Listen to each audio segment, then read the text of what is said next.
Kasus dua pilot yang sama-sama tertidur saat menerbangkan pesawat Batik Air dari Kendari, Sulawesi Tenggara menuju ke Tangerang, Banten sebulan lalu ditanggapi serius oleh pengamat penerbangan Gary Suyatman.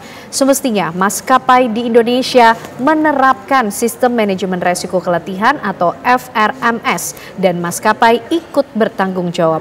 Dan berikut penjelasan Gary Suyatman pada program Apa Kabar Indonesia Malam. Kenapa sudah ada kesadaran dari industri ini dari tahun 2011-2012 ini kita harus melihat masalah fatigue ini lebih sistematis lagi, lebih holistik lagi karena regulasi yang ada untuk minimum restnya berapa dan itu sudah tidak memadai. Jadi kalau dilihat sudah ada maskapai-maskapai memang yang menerapkan FRMS mereka sendiri ya. Contoh misalnya kayak Qantas. Itu dari tahun 90-an mereka sudah terapkan. Untuk penerbangan pendek yang mulai terbangnya lebih dari jam 8 malam. Itu duty time dan flight time-nya dan jumlah penerbangan yang dilakukan oleh si pilotnya dalam satu kali tugas itu berkurang. Nanti dari jam 12 malam sampai jam 4 pagi itu berkurang lagi. Lalu dari jam 4 jam 5 menambah normal lagi kalau misalnya mulai duty-nya dari jam 6. Nah, itu langkah yang basic ya. Tapi kalau kita lihat juga maskapai di Middle East juga sudah melakukan ini dan mereka juga dapat komplain masalah fatigue. Mereka sudah nerapin FRMS kok masih pada ngomel mengenai fatigue. Ternyata ditemukan bahwa masih banyak kru yang menganggap bahwa kalau off duty time itu selagi dalam satu duty cycle misalnya dalam arti lagi terbang kemana menginap balik lagi, off duty time berarti boleh ngapain aja. Enggak. Padahal di manual perusahaan tertera. Kalau kamu duty terbang yang ini, rest hour-nya dari sini sampai segini, saya rekomendasi kamu tidak punya kegiatan dari jam segini sampai jam segini sebelum terbang. Nanti setelah di sana, jam berapa, tidur dulu, kegiatan di jam segini, nanti tidur lagi. Itu sudah dibuat. Nah, tapi maskapai tanah air cukup disiplin untuk bisa mengawasi kita belum ke juga? situ, tapi ini saya utarakan dalam arti ini challenge-nya. Bahwa maskapai yang ibaratnya kan banyak orang yang agak sinis, kru Indonesia nggak profesional. Di luar negeri aja kayak begitu.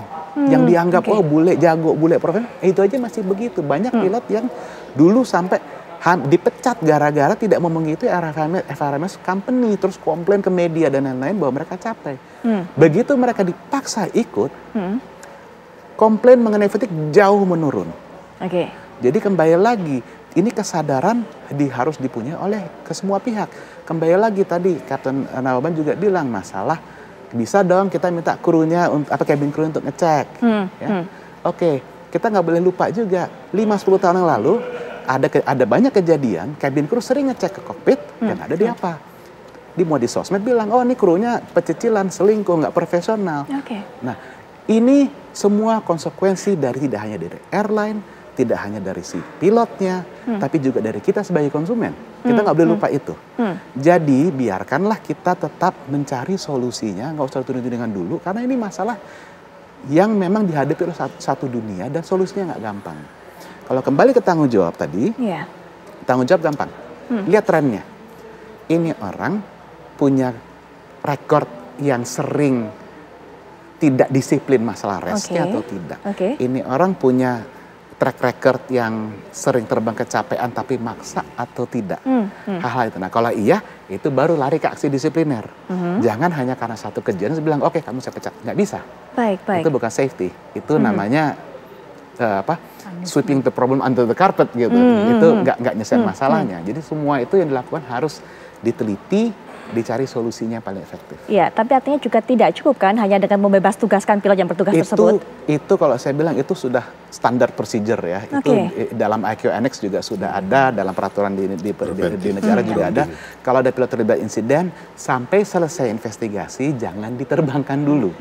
Kecuali kalau misalnya di tengah-tengah investigasi ternyata sudah ditemukan, ini pilotnya nggak ada faktornya, tidak menjadi faktor, oke dia boleh terbang lagi. Tapi kalau misalnya dia menjadi salah satu faktor dari insiden tersebut, nunggu sampai semua analisanya selesai, baru dia boleh di-review lagi.